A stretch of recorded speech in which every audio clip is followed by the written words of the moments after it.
Good morning children, कैसे हैं आप। आशा है आप सब स्वस्थ हैं। इस कोरोना काल में आप सब सुरक्षित हैं और खुश हैं। आइए हम पढ़ते हैं रचनात्मक व्याकरण पुस्तक से पाठ 12 विराम चिन्ह। आओ समझते हैं विराम चिन्ह क्या है। विराम का मतलब होता है रुकना और चिन्ह का मतलब होता है संकेत, मतलब रुकने के लिए जो संकेत दिया जा रहा हो उसे विराम चिन्ह कहते हैं। ठीक है, हम समझते हैं।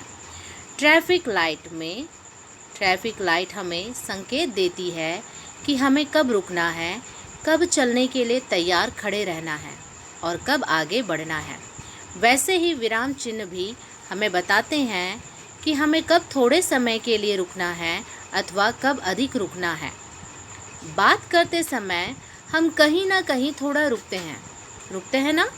यह रुकना अर्थ की स्पष्टता के लिए ज़रूरी है।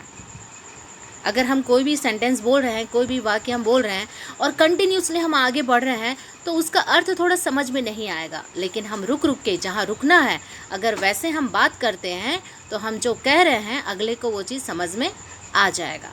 ठीक है, रुकने का अर्थ है विराम।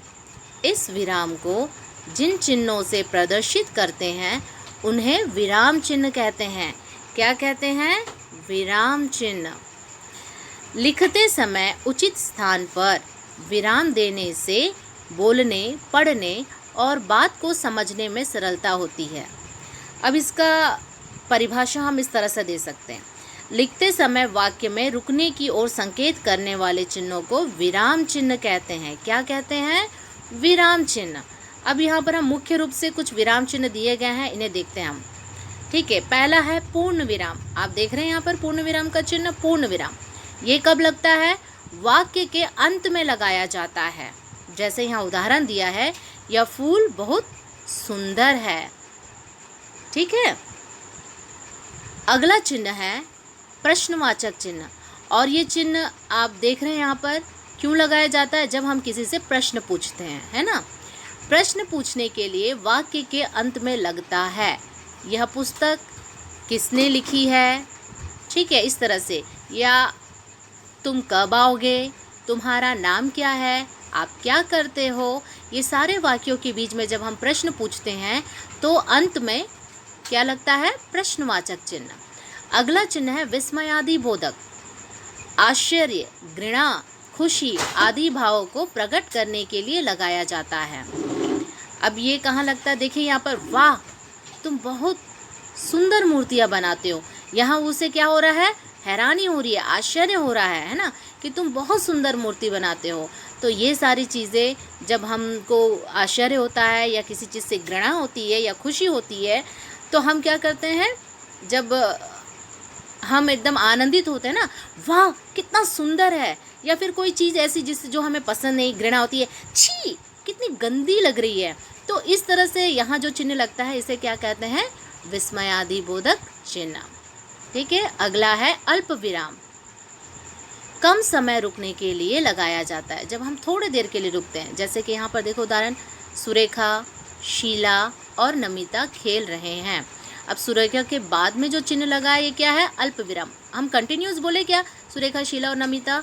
नहीं ना, हमने कहा सुरेखा, शीला और नमिता खेल रही हैं। समझ में आया? थोड़ी देर के लिए जब हम रुकते हैं, कम समय के लिए, तो उसमें वहाँ पे अल्प विराम लगता है। अगला चिन्ह है योजक चिन्ह। दो शब्दों को जोड़ने के लिए उनके बीच में लगाया जाता है। उदाहरण देखिए, सुमित दिन रात पढ़ता है। अब जैसे दिन और रात के बीच में जो चिन्ह लगा है वो कौन सा चिन्ह है? योजक चिन्ह। माता, पिता, आना जाना, ये सब चीज़ों के बीच में आपने देखा होगा ना, छोटा छोटा जो डैश लगा रहता है वो है आपका योजक चिन्ह। ठीक है, अगला है इकहरा उद्धरण। ठीक है, इकहरा उद्धरण है ना, जिसमें एक ही उद्धरण चिन्ह लगा होता है, एक है ना। किसी पुस्तक, लेखक, समाचार पत्र, पत्रिका आदि के नाम के साथ इकहरे उद्धरण चिन्ह का उपयोग किया जाता है। जैसे आप उदाहरण देखिए, वाल्मीकि कृत रामायण एक अनुपम कृति है। ठीक है, तो जब हम किसी पुस्तक या किसी उसका नाम लेते हैं तो यहाँ पर एक एक जो विराम चिन्ह लग रहा है, यहाँ पे उद्धरण चिन्ह एक एक, इसको कहते हैं इकहरा उद्धरण चिन्ह। अब दूसरा है दोहरा उद्धरण चिन्ह। अब दोहरा उद्धरण चिन्ह में देखिए दो लगा हुआ है ना, दो दो चिन्ह लगा हुआ है, इधर भी दो इधर भी दो। किसी के कथन को ज्यों का त्यों बताने के लिए कथन के शुरू में और अंत में लगाया जाता है। किसी के द्वारा कही गई बात को एज इट इज़ हम जब बताते हैं तो वो चिन्ह दोहरा उद्धरण चिन्ह लगाया जाता है। आपको समझ में आया? उदाहरण देखिए, जादूगर बोला। जादूगर क्या बोला? खुल जा सिमसिम। तो जादू, मैं बता रही हूँ कि जादूगर बोला, लेकिन उसने क्या बोला उसको एग्जैक्ट मैं बता रही हूँ। जादूगर बोला खुल जा सिमसिम, इसलिए यहाँ पर कौन सा चिन्ह लगा है? दोहरा उद्धरण चिन्ह। अब आपको समझ में आया बेटा इकहरा उद्धरण चिन्ह कब लगता है और दोहरा उद्धरण चिन्ह कब लगता है? हाँ, इकहरा उद्धरण चिन्ह लगता है जब हम किसी पुस्तक, लेखक, समाचार पत्र, पत्रिका आदि के नाम के साथ जब हम नाम बताते हैं ना, तो वहाँ पर इकहरा उद्धरण चिन्ह लगता है।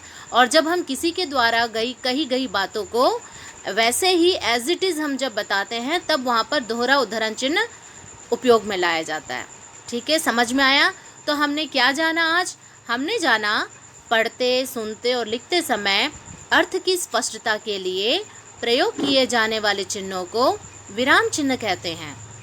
और दूसरा हमने जाना मुख्य विराम चिन्ह कौन कौन से? पहला है पूर्ण विराम, प्रश्नवाचक चिन्ह, विस्मयादिबोधक चिन्ह, अल्प विराम, योजक चिन्ह, दोहरा उद्धरण चिन्ह और इकहरा उद्धरण चिन्ह आदि।